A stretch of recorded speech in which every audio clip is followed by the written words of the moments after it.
We all have moments in life where we really show up, where we're balancing everything in life, spending enough time with loved ones, really focusing and killing it at work, working out, eating healthy, sleeping well. Then one day something happens and you slip up. You feel tired or you lose motivation.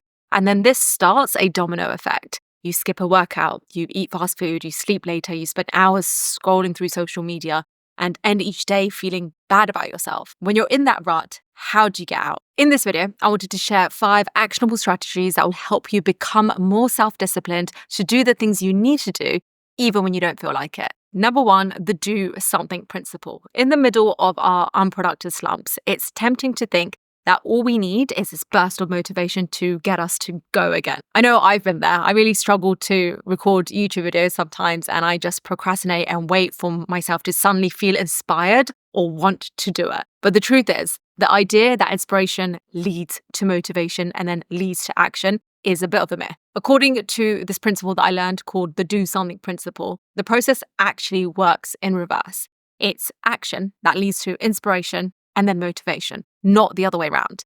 So if you think about it, when you're feeling stuck, the last thing you want to do is force yourself to work on that big, daunting goal. But what if instead you just committed to a short 30-minute sprint on the task? The research shows that once people start working, even if it's just for a little bit, they build momentum. That momentum then fuels increased motivation and focus. It becomes this positive feedback loop where the progress you make inspires you to keep going. So if you're struggling to find the motivation to write that book or to hit the gym consistently or start on that new project or tackle any other important goal that you've been procrastinating about for a while, don't just wait for one day inspiration to strike. Instead, break it up and figure out what the first step you need to do is, and then spend 30 minutes just to get that thing done. And then let everything else follow. Number 2 is the to-list strategy. One of the biggest challenges we face when we're trying to become more self-disciplined is a tendency to take on too much. Our to-do lists get longer and longer. There's a never-ending array of tasks, and it's so easy to feel really overwhelmed with it.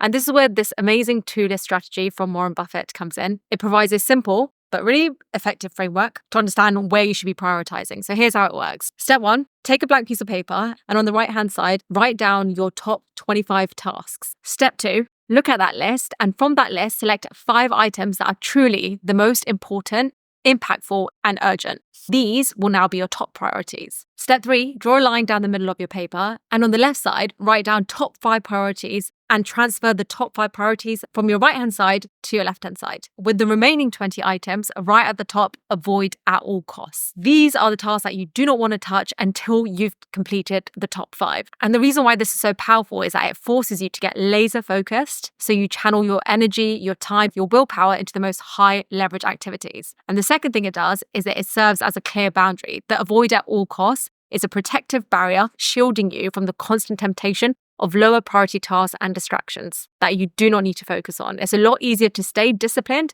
with 5 tasks than it is with 25. Number 3, the implementation intention. Think about how often you set yourself goals like, I'll exercise more or I'll start eating healthier. And you're motivated at first, but somehow the days pass and you realize that you haven't actually made any real progress. The problem here is that vague goal leaves too much room for interpretation and for procrastination. And that's where this concept of implementation intentions come in. It's from the book Atomic Habits, and it's a really simple strategy that can make a huge difference in your ability to follow through on what you said you're going to do. Research shows that people who use implementation intentions are significantly more likely to follow through on their goals. The idea is to get ultra specific about when, where, and how you're going to do something new. So instead of just saying, I'll save more money, you create an implementation intention like, when my paycheck comes in, on the first week of every month, I'll automate my bank account to send 10% to my high interest savings account. By predetermining the exact steps, the time, and the location and action, you eliminate the need to make a decision in the moment.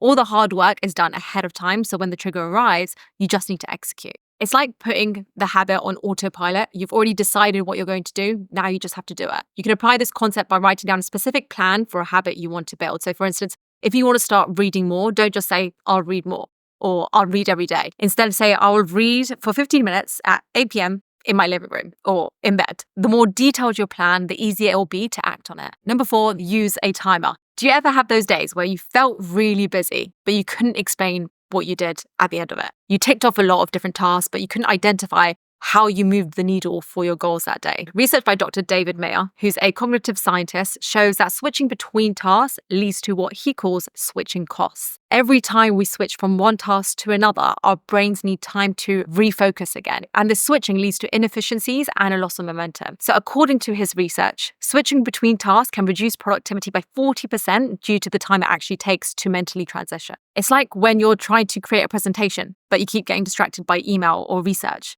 By the end of the day, you feel like you've been so busy, but you haven't made any progress on either. The culprit is that mental switching overhead. So the solution I found most effective to regain focus and self-discipline is to use a timer. Whether it's the Pomodoro app on your phone, whether it's Toggle or another app, set that timer, then ruthlessly eliminate all other distractions during that period. Close unnecessary tab, silence your phone, and laser focus on that one task for that allocated time. This is such a simple strategy that can make a huge difference in your productivity and sense of progress. And on that note, I wanted to introduce today's sponsor, and that is Gamma.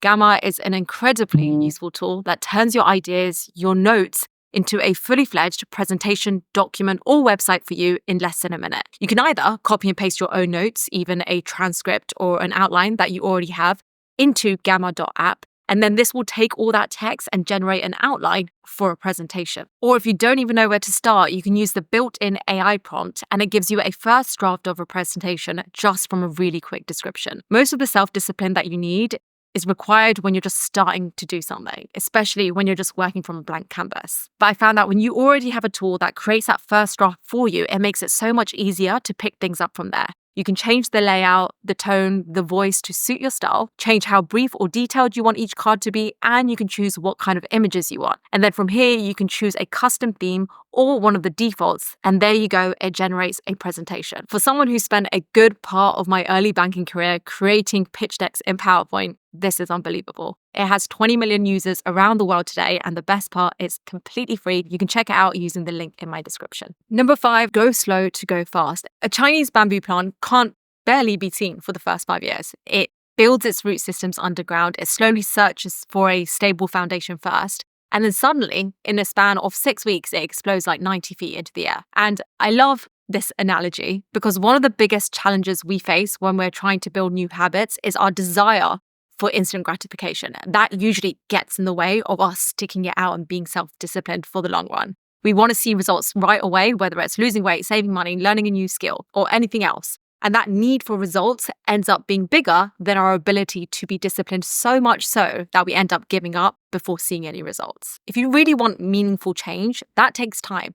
And often that time is a lot longer than we might have initially expected. And in that time, we might feel like we're not actually making any progress. And then we start wondering if it's really worth it to keep going. Is there any point? Because what we're not seeing is the invisible work happening beneath the surface, the strengthening of our willpower, the rewiring of our neural pathway, the gradual buildup of momentum. So often, so many of us don't put in the hard work, or we give up way too quickly because it's so easy to overlook the progress when it's all happening underground, when it's actually the foundation that you're building. But you got to be okay with the fact that you could plant the seed now and it's going to take years to grow. And you got to be okay with sometimes you've just got to go slow to go fast. So those are 5 actionable strategies you can start today to be more self-disciplined. If you like this video, you might also enjoy this video right here. Thanks so much for watching.